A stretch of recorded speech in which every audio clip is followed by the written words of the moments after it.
Qual é o objetivo máximo da sua religião? Como descrever Deus? Como explicar o amor de Deus pelo homem em conformidade com a natureza humana e teológica? Existe uma verdade absoluta? Se sim, porque existem diferentes religiões que pregam diferentes verdades sobre Deus e a redenção. Bem, qual o objetivo máximo da sua religião? O objetivo máximo do movimento Hare Krishna, que tecnicamente é conhecido como uma parte da escola Brahma Madhva Gaudiya Sampradaya. Sampradaya significa escola, e Brahma Madhva Gaudiya mostra a tradição monoteísta, teísta, monoteísta e praticada através da tradição de uma determinada região da Índia, que é Gaudiya. Então, essa tradição, assim, que vê Deus como a pessoa suprema, onipotente, onipresente, e também o desfrutador de todos os nossos sacrifícios, de todas as nossas austeridades, o desfrutador de todo o nosso serviço, de toda a nossa capacidade de viver. Então, essa pessoa, Deus, a quem nós dedicamos o objetivo máximo como amar a essa pessoa.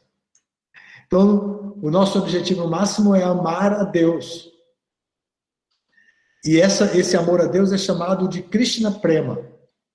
Krishna é um dos nomes de Deus e Prema significa amor. Então, o objetivo máximo da nossa religião é Krishna Prema Bhakti. Bhakti significa devoção, atividades devocionais amorosas a Krishna. Krishna é apenas um nome de Deus. Vale ressaltar que nós não temos um Deus particular, tá? Nós entendemos Deus como único e o Deus de todas as religiões. Porém, ele tem diferentes nomes, é conhecido em diferentes nomes. Nós aceitamos esse nome, Krishna, porque significa aquele que é todo atrativo, que possui todas as opulências. Então, ele é conhecido como Krishna. Como descrever Deus? Como explicar o amor a Deus pelo homem em conformidade com a natureza humana e teológica? Muito bem. Temos que voltar, então, para as Escrituras e dizer como ele é descrito. Ele se descreve como o todo completo. O todo completo de quem muitas unidades completas emanam dele, e ele ainda assim permanece o todo completo. As unidades completas somos nós como almas espirituais, não como corpo, porque a gente pode mudar de corpo, só não pode mudar de alma, mas de corpo a gente pode. Assim como a gente pode mudar de roupa, pode mudar de corpo também. Então, Deus se descreve a si mesmo como a pessoa suprema.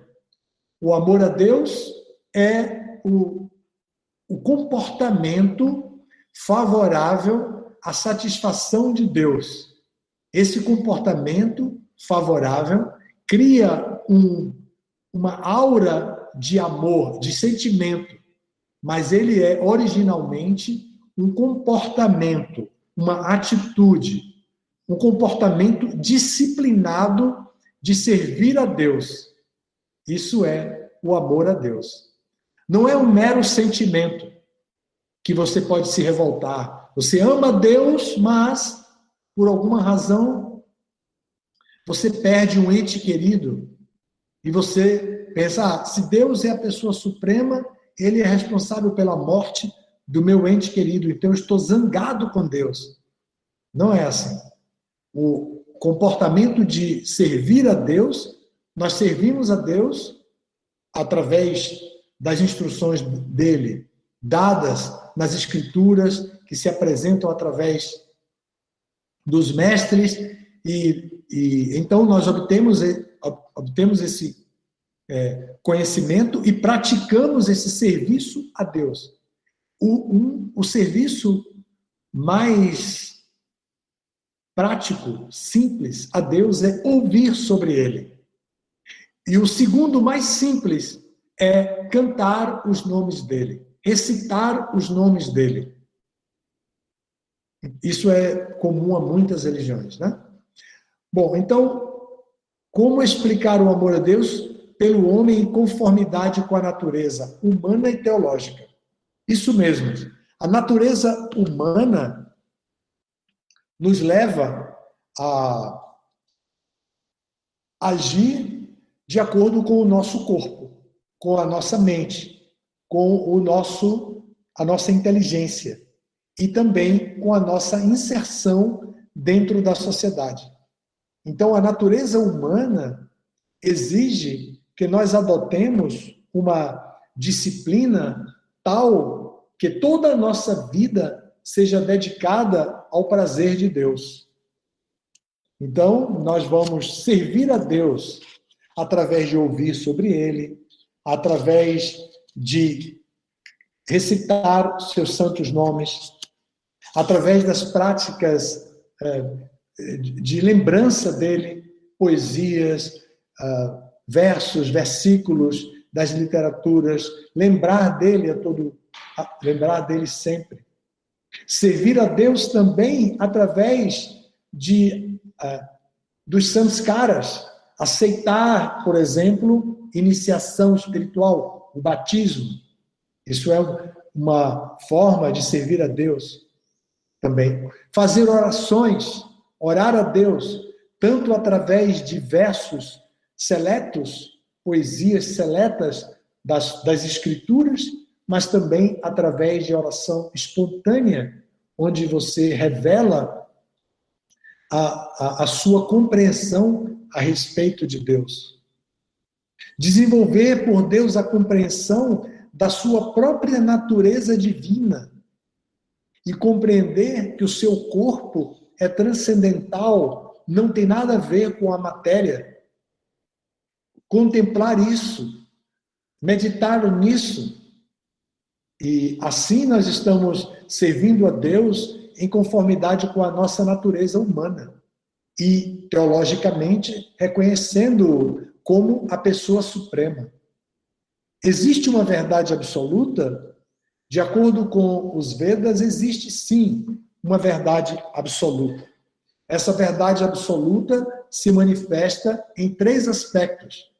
O aspecto impessoal, que é a energia de Deus, o Espírito de Deus. O aspecto pessoal, que é chamado de Bhagavan, na língua sânscrita, que é o aspecto pessoal, onde Deus está no seu próprio reino, no mundo espiritual. E o aspecto da verdade absoluta, que é localizado no nosso coração. Então, Deus, a verdade absoluta tem 3 aspectos. Brahman, ou impessoal, Bhagavan, que é o aspecto pessoal onde Deus reside no mundo espiritual, e também Paramatma, ou o aspecto localizado no coração. Deus está em nosso coração. Deus tem a capacidade de nos amar. Deus nos ama. E nós também devemos agir de forma a demonstrar o nosso amor por Ele. Se existe uma verdade absoluta, por que existem diferentes religiões que pregam diferentes verdades sobre Deus e a redenção? Bom, a religião é uma iniciativa humana baseada nas Escrituras. Então, eles entendem que precisam realizar o objetivo das Escrituras, se juntam em grupos e criam uma religião de acordo com a compreensão que tem das Escrituras.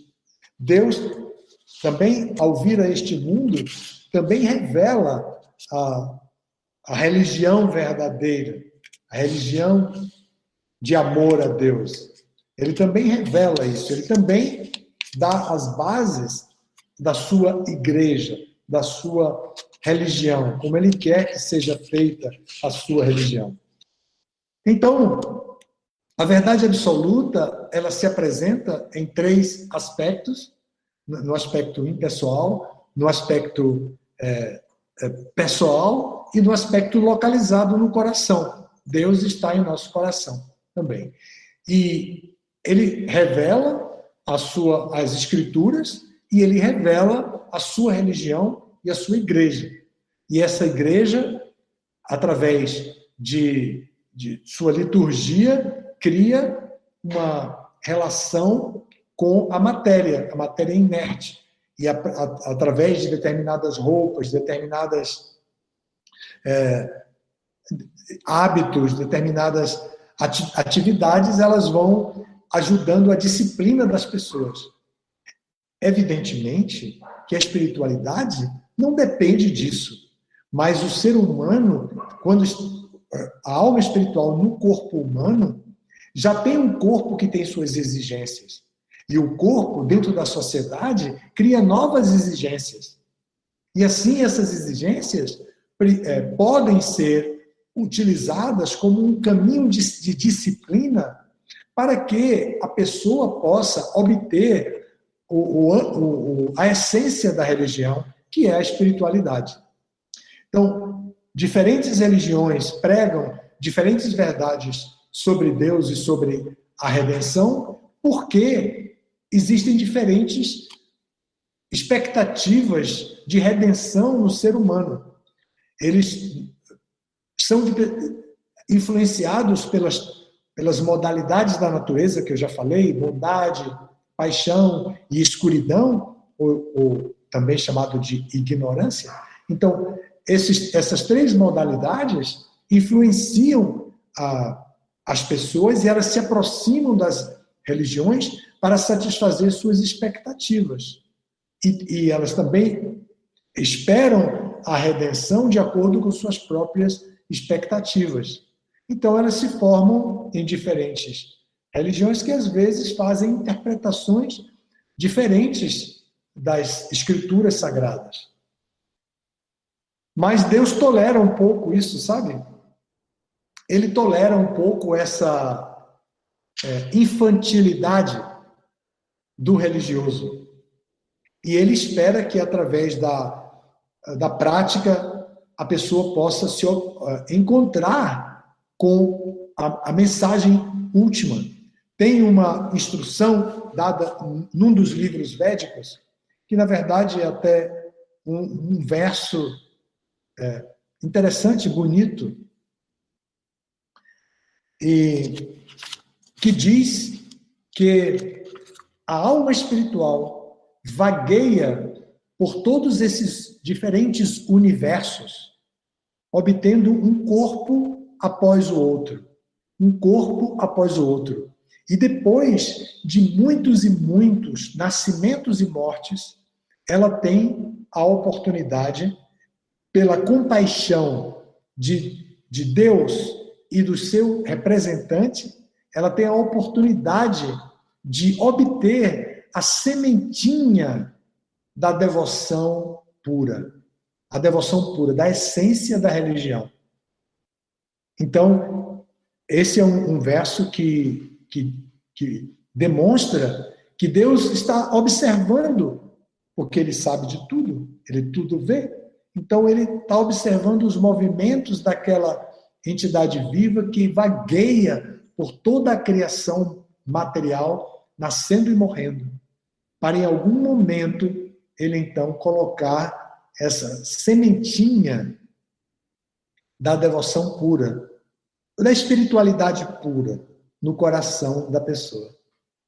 Então observe que ele tolera um pouco, ele sabe da infantilidade que nós, seus filhos, temos, né? Então, mas nós precisamos crescer e amar a Deus sobre todas as coisas, e nós precisamos nos tornar adultos espirituais. Buscar a Deus com a seriedade de um adulto. O adulto que seriamente estuda, se forma, trabalha, faz concurso, ganha dinheiro, utiliza o dinheiro, compra propriedades, tem filho, educa os filhos. Essa seriedade é a mesma seriedade com a qual devemos buscar a nossa relação com Deus, a nossa relação pura, a espiritualidade. E, nesse ponto, dentro da disciplina de ciência da religião, o que mais eu poderia dizer que, além de que, e essa busca deve ser dentro de qualquer religião genuína.